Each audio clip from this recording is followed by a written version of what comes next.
Good evening and welcome. It's a very fantastic day to talk sports, and that's why it's time for Plus Sports on PlusTvAfrica right here. My name is Wale Agbede, back on your screen. As always, for another round of taking around the world of sports, from football to tennis to basketball, of course, to the NBA with the conference finals ongoing, waiting on who's going to be playing the Denver Nuggets in the NBA finals. In just a matter of days. That's a very interesting one involving the Boston Celtics in the East, of course, from three down in a best of seven. It seemed like they were down and out, but now the Boston Celtics, of course, drawn up back to 3-3. We also, of course, have Nigerians on the menu today, but critically, we're going to be taking a roll around the leagues that have rounded up over the course of the weekend. The Premier League we saw ended last weekend, yesterday to be precise, and now we already knew the winner, but yesterday it was down at the bottom where it got a lot more interesting. The likes of Nottingham Forest already secured their place in the Premier League for next season, but clubs like Everton, that has the likes of Alex Iwobi of Nigeria, and also of course more unfortunately Leicester City, who parade Wilfred Ndidi. And of course, who just 7 years ago were champions of the Premier League, were also in line to get relegated yesterday, and that's exactly what happened. They did get the job done with the likes of Kelechi Iheanacho setting up Harvey Barnes, Kelechi himself hitting the bar. We'll be getting onto that in just a little bit, but Leicester City are back in the championship after Nigel Pearson brought them back up some 8-9 years ago. Back into the Premier League. Anyway, my name is Wale Agbede. Like I said, let's get on straight into it. As always, we start off on the home front with the Nigerian national under-20 team, the Flying Eagles, who are now set to take on the hosts of the ongoing 2023 under-20 FIFA World Cup, Argentina, in the round of 16.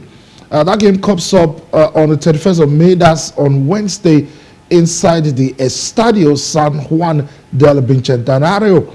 The pairing was confirmed after the Flying Eagles finished as one of the third best placed teams. Very interesting to me because Nigeria did win their first two games against the Dominican Republic and of course against Italy 2-0, but with 6 points they still needed to be among the best third place teams. Absolutely crazy group that they found themselves.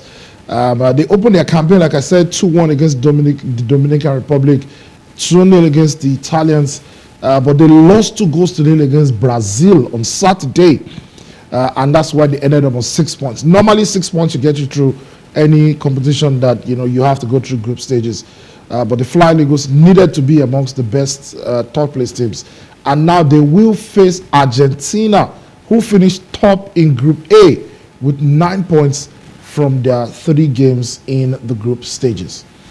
In their first 3 games against Uzbekistan, in their first game, Argentina won 2-1. They beat Guatemala 3-0 before they spanked New Zealand by 5-0. All right, so Nigeria and Argentina do have history in this competition. I'm sure you'll remember that we did face Argentina in the final of the 2005 edition of this tournament.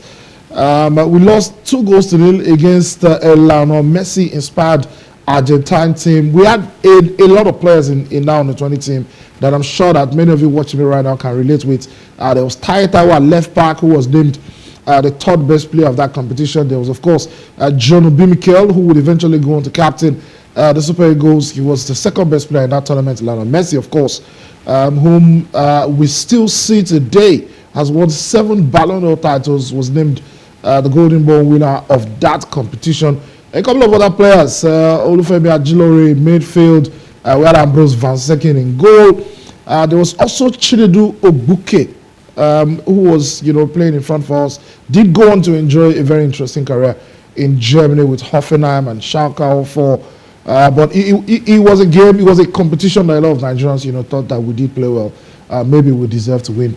I remember absolutely crazy quarterfinal game against the Dutch, the hosts, the Netherlands. So we do have history against playing the hosts of the under-20. This time around, Argentina, the hosts.